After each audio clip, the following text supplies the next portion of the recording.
Hey, welcome back to Rocket Garage and Service.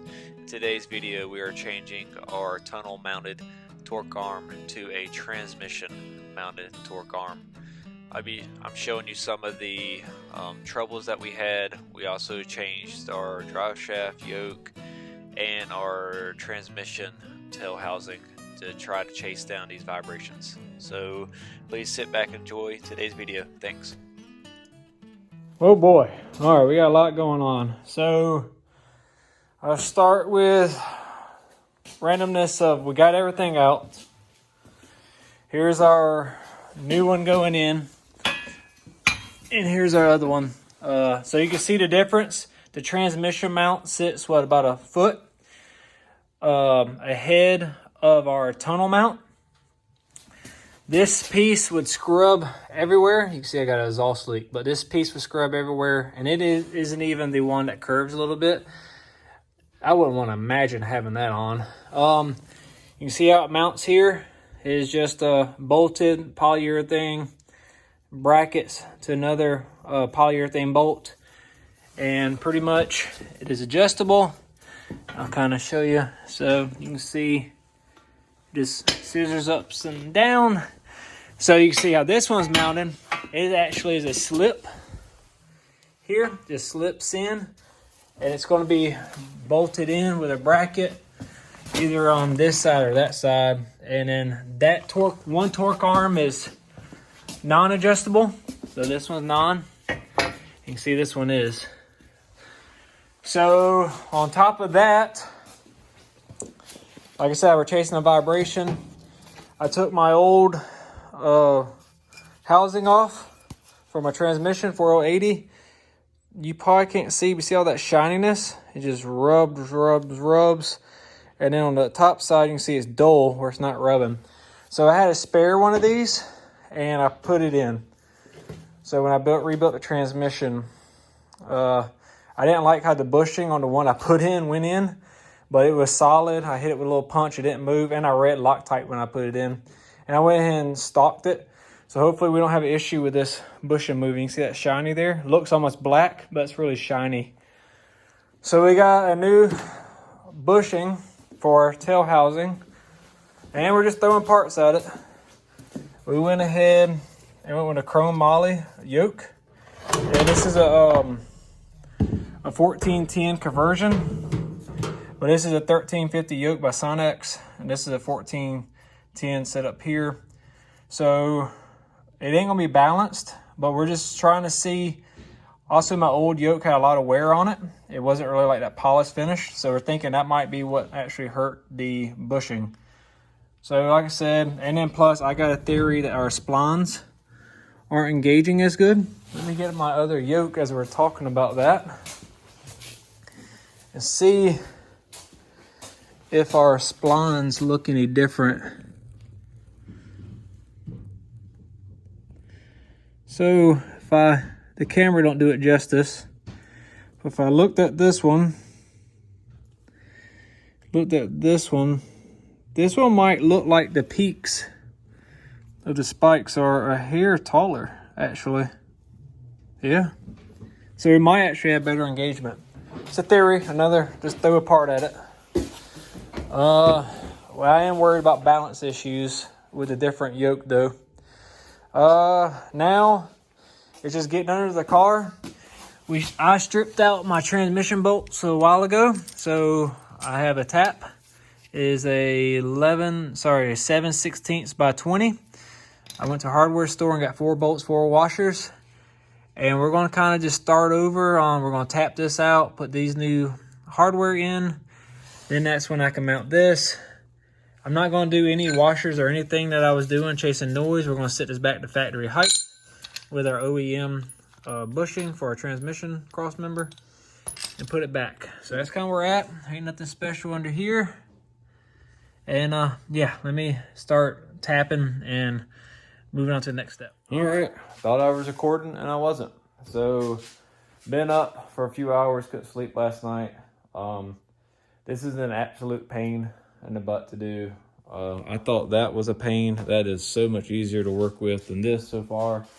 Right now, the this is hitting the back of the 4080, so I'm going to cut this off. It's hitting a bolt. Then I shouldn't have no more interference with the transmission. Then I have to figure out how to get the bracket over it because I can't do it all at one time. I've took the transmission cross member out like 5 times. Haven't made any headway. It's just literally finding out the order to put everything back together in. So I'm gonna go cut this off and get back under there and finagle it again and see what happens. So I'll give you an update. All right, so we're getting somewhere now. So I'll tell you, I would probably save 2 or 3 hours. Just drop the exhaust, call it done, then drop your cross member where you can just do everything like this. My problem was I was trying to leave the transmission up and the exhaust on, and the rear end's just swinging, I guess you can say. So yeah, just a heads up for anybody doing this. Go ahead and admit, do not do it with exhaust on if you have it like wrapping around like a Y pipe, because you need to be able to get the torque arm below that point so you can attach these bolts. Because that was the pain, was just getting the bolts and then getting this garment in place because it slips in. So that's the update. Feeling good now. Should get my stride back. Now I ain't hitting the hiccups, and I'm gonna keep on wrenching away and putting Humpty Dumpty back together. And then we got to see what our pinion angle is. This is gonna be a pain in the butt to change, but that means I'm probably going to have to drop everything to do changes. I might not, because you can loosen these. I think I can adjust it once it's up there. Right now I just got it in the center, and we'll see what happens. All right, take 2, because I had the radio on. Don't want a copyright, so I don't make money off these videos anyways, but really just avoid the copyrights. I have had one so far, which just means they, like I said, demonetize. It ain't like a strike or nothing that I got. But I didn't do one more overview under the car. I got in a hurry and got just excited, I guess you can say. And but it was pretty much picking up from the last video where I was in the car. I just put everything back together and then measured our pinion angle, and we're around 1.3 to 1.5, which is 2 for an automatic car is like what's suggested for racing. But they say if you got solid bushings, which I do, I got rotor joints, then you can get away with 1. So I'm happy with that. I do got right now on my cross member where I have holes for adjustability. We're dead in the middle. So I think we got 3 more holes we can go down, which is almost like a full inch. I don't know how that would affect our angle, but I'm really hoping this fixes it, because we did, all right, let me back up. We did a lot at one time, and I wanted to go over that. So we changed our yoke on our drive shaft, because I did have a theory that our splines were wrong. So that's one theory. We went with a chrome moly Sunex, and it's a full spline. When you buy yokes, be careful, because some transmissions have a O-ring, and they actually got the splines cut back, like, you know, a little bit for that, and then you lose more spline engagement already on a kind of a shorter yoke. And we changed our transmission bushing. So that's 2 things on our transmission output side. Then we added a torque arm that is connected to the transmission cross member now, and we got rid of that low-hanging drive shaft loop. If this fixes the vibration, I'll buy another drive shaft loop and probably just stick with what I have and sell my other setup.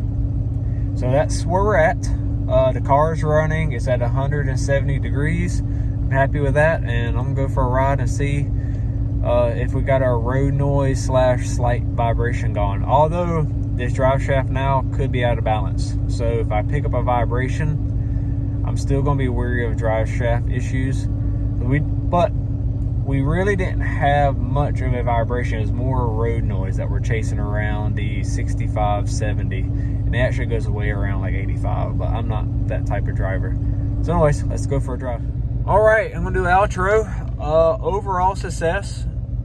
It is, we got a little vibration now, which I'm gonna relate that to drive shaft. But far as instantly I had a mild like shake in the car at low speeds though, around like 2,500 RPMs. That's gone. When the lockup converter first activates, that's gone. You would have a whoom, like you just feel it like resonate through the car. That's gone. And usually what it does is kind of like as soon as it hits it, you would feel it. It'll kind of subtle, and then as you picked up RPM, that's that noise that I'm chasing, that road noise. So instantly when it hit 55, lockup converter activated, I could tell it was better. I was cruising at 80, and like usually I feel like just I need to put my headphones in or turn the radio. It just felt like bad.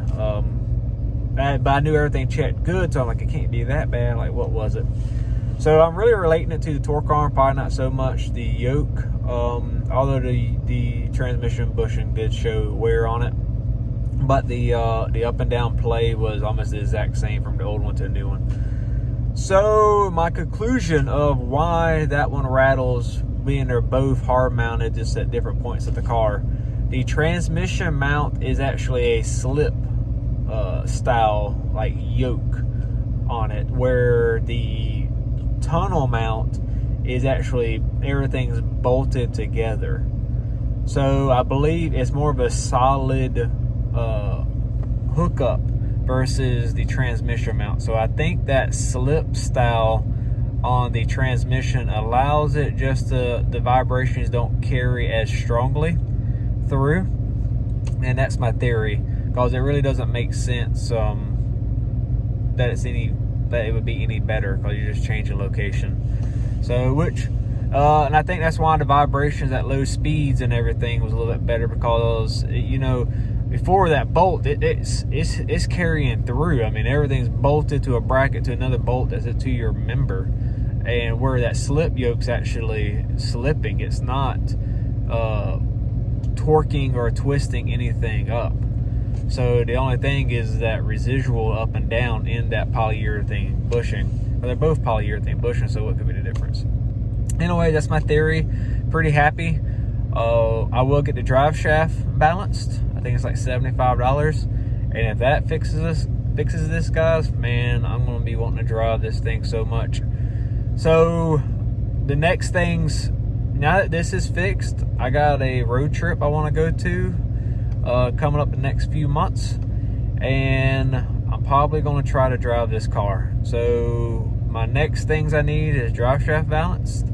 I need to get tires. I'm going to put 275 60 15s on it. I want some more RPM. That's part of being uncomfortable at 80, is I'm at 3,100 RPMs. So that's a lot of RPMs, and if I can get that down a little bit, that'd be even better. And then plus that give me some ground clearance and a tune, and then those three things in this car will be ready just to do what I want it to do, which is drive. Right now I'm getting really crappy gas mileage. It's like I don't know how much miles per gallon I'm getting, but pretty much if I drive it to work, which is about 88 miles both ways, 88 miles round trip, so about 44 each way, it's $25 a day. I put premium in it, although this 4.8 doesn't need it. But yeah, so that ain't very good. But anyways, hopefully a tune will solve that, because it's all on self-learn. Some of the things we corrected while we were in here, we clocked our O2 sensor bong the correct way. That was wrong. That irked me. We had bolts that were stripped out. That was wrong. So we tapped and put new bolts. There's 2 more bolts I would like to tap for the transmission cross member. We might fix those when we actually do the cross member though, because I can go with slightly larger bolts on those too. I was looking at that today. O2, we realigned our hood before starting that. That's why I burned some time, and which I found that I have a headlight motor bad. So right now I got them full tilt up. Now I might do a video on what I did to my headlights, so I got some aftermarket upgrades to those, which I think they look cool. That's one reason I'm okay with like having them tilted up, because you can't see it unless the lights are on. That's it. I mean, as far as everything I done rolled up. So a lot of work, a lot of frustration. We got it done though. It took like 2 days to do everything. But I appreciate y'all, and I hope y'all enjoyed it. I hope someone learned something, and on to the next one.